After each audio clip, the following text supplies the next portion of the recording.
Good morning, friends. You're watching BrainStormAcres. I'm Henry. And I'm Irene. We're out in the greenhouse with the fans turned off. It was on earlier, and it's a pretty high velocity fan, and it was blowing Irene's hair and my hair all over the place. So Irene's going to be doing some work in here. I'm getting ready to go out and move hoses around so I can turn on this evaporative cooler behind us and actually have it work the way it's supposed to. One of the questions I've consistently gotten is the difference between male and female flowers. Now, I won't be able to show you that in here because all of our flowers in here are of one sex. I don't think, I could check the cantaloupes, I might have some there that will show.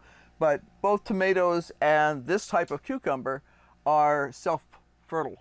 That means they have both male and female parts, so you don't have distinctive flower types. That's kind of a mystery to a lot of people, how you can know the difference between your male and female flowers. It's pretty easy. In a kind of a quirk of nature, yes, the female flowers have balls on the back. And the males don't. Who'd have thought? Who'd have thought, right. If you look at this flower, you see how it's just petals, goes down nice and slim, and then go to a stick at the bottom of it. That's a male flower. See that flower there? It's not open yet, but the section on the right-hand side, over here, is going to be where the flower is.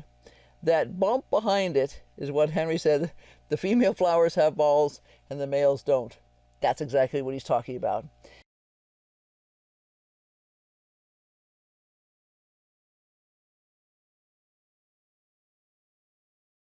Well, Henry's back in here now, and he's playing around with the thermometer.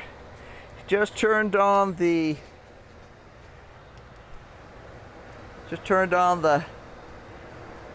water To the evaporative cooler. Right, so it should start dropping the temperature down pretty quickly. Evaporative cooling works really well in an environment which has a low humidity, which Arizona definitely does, at least here. So I can smell the moisture in the air now. It's actually starting at 103.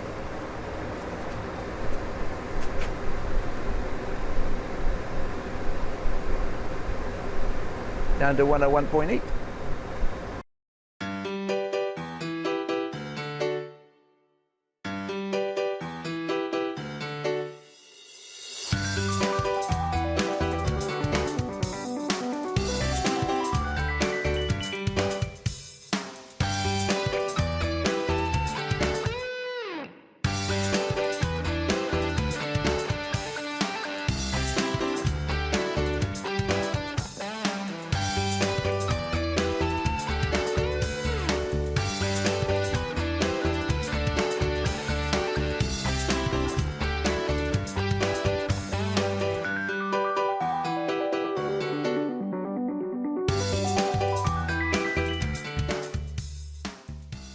Evaporative cooling systems do not work well in high humidity environments. The first place we ever ran across it personally was in New Mexico. They had swamp coolers on the roofs of a lot of the houses, and works like a charm.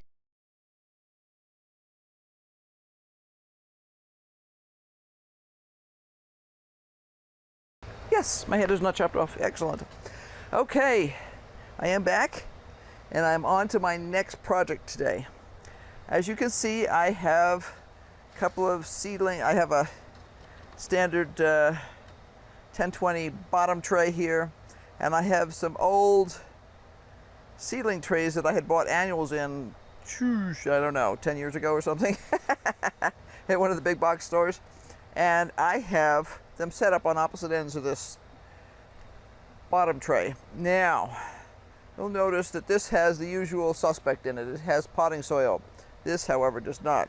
This has what's called rock wool. And if you buy it in sheets. It comes in anything. This was a big pack. This was 98 plugs per sheet. AOK starter plugs from Grodan. It's a standard brand used by people all over. This is from the Netherlands, and it is made out of rock wool, which is literally mineral fibers. It's organic. It's, you know, because it's inert. It doesn't affect your plants at all. So all I have to do is I have to stick these down in here like this, smush, and then I will be flooding this tray. When I flood this tray, these will soak up the water, and this will become a place that I can start seeds. Now, why am I starting seeds in rock wool? Well, we're going to be doing another hydroponic project. So you'll just have to come back and see what that is. But meanwhile, I've been trying to get to this for a couple of days. And we had a very scheduled week this year. This year. It seemed like a week this year, yes. Or it seemed like a year this week. Anyway, so what I have is I have some seeds that are going to go into the dirt, and I have some seeds that are going to go into the rock wool. I have a sticker in my hand. I'm not even sure where it came from. There it is. I can see it.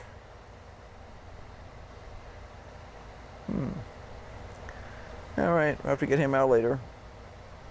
Actually, it looks like one of those stickers off of a solanum plant, because it's thin and hard to see. But it's still there. It sticks me. Okay, so what do I have? I have some seeds that were a gift from my mother-in-law, Priscilla. And these are crimson sweet watermelons. So we're going to start some of those. Push things around a little bit here.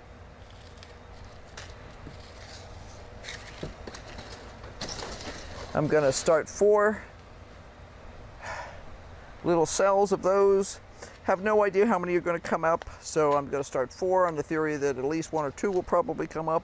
I know most people have already got their watermelons out by now, but they're saying 85 to 96 days. We have plenty of time before our first frost, if we're even sort of like normal this year. And I wouldn't want to count on sort of like normal this year, because nothing has been normal this year. Okay, what I'm going to do is I'm going to put 2 seeds in each of these, and that may mean that I wind up with a ridiculous amount of them if necessary. But I want to make sure. I'd rather have to give them away to friends than to not have enough. These go down 1/2 inch according to the seed packet. And this was not one of those hugely thought out, I researched these seeds for weeks type things. This was, she said, I have seeds. I said, okay. So she sent them to me. There we go. We have 2 in each container. They're supposed to go down 1/2 inch. And in addition to this, I'm going to do something you've never seen me do before. And I have to admit, I got this idea from Haas Tools. They were commenting on the fact that the professional growers in their area often top off their seed trays with perlite. Now, we own perlite. It's just an expanded mineral, so there's nothing yucky about it. And what it does is it helps to keep, it works like a mulch. It doesn't give any nutrition to the plants, but it keeps the soil moist. So that's what I'm going to do, is I'm going to put a layer of these guys on. The feeling in general is that putting a layer of this stuff on top will prohibit the soil from crusting over, because I think we've all seen it sometimes when our seed mix gets really crunchy and dry. So this is supposed to avoid that. So first row here is all going to be crimson sweet, and I'll make a little map so that I don't, in case anything happens to my labels, I'll know what's in there. The next thing, I'm going to actually leave a space in here somewhere. Let's see, the next thing I'll put in there is pak choi. I'm going to grow just a few pak choi plants. We're experimenting with seeing, these are extremely bolt resistant variety of pak choi, and we're experimenting basically to see how far we can push it. Have we ever had them bolt? Yes, we have had them bolt in the greenhouse because it got too hot. And also they can only take so much abuse in terms of temperature swings. at some point the plant decides that it needs to reproduce, and that's why it's bolting. Because it needs to reproduce, because it's convinced that the season is past its, and it needs to go on and do its thing. So, I'm going to put the pak choi in there. And this will be interesting because I've never tried using the perlite before, but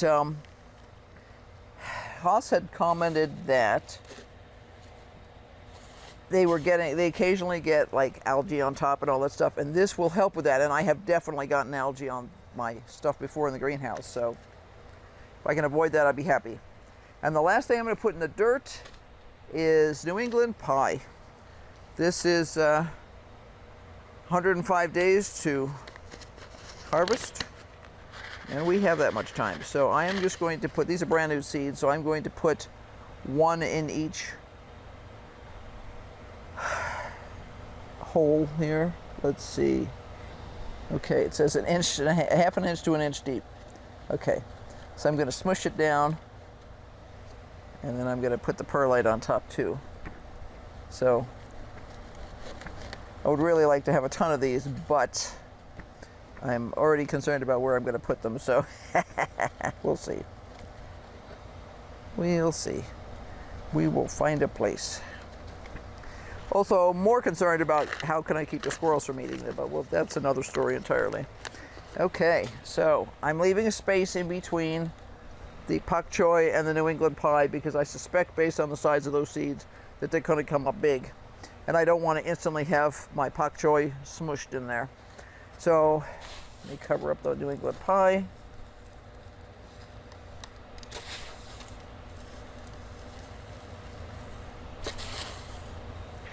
We use perlite in our hydroponic garden, and we also use perlite in the bottom of self-wicking totes to provide a reservoir for the water. So that's why we have it. And that's it. I'm going to get water, I'm going to sog these, and then I'm going to go on to some other projects because I have a list of projects that long today. And some of them are the kind of things that you can just actually finish up in a reasonable amount of time. So I hope you found this interesting. Hopefully it's helpful to you, it inspires you, and it makes you curious because you're going to want to know what we're going to be doing with these guys. I mean, you've seen our hydroponic system and all we have is Dutch buckets, but guess we must be planning something else. So you'll have to come back and find out what it is. We have a zillion things going on this year, lots of things we had planned and just hadn't gotten around to. So this year we're going to get around to it. So be sure to like, subscribe, hit that notification bell because you don't want to miss what we're doing. And until next time, bye.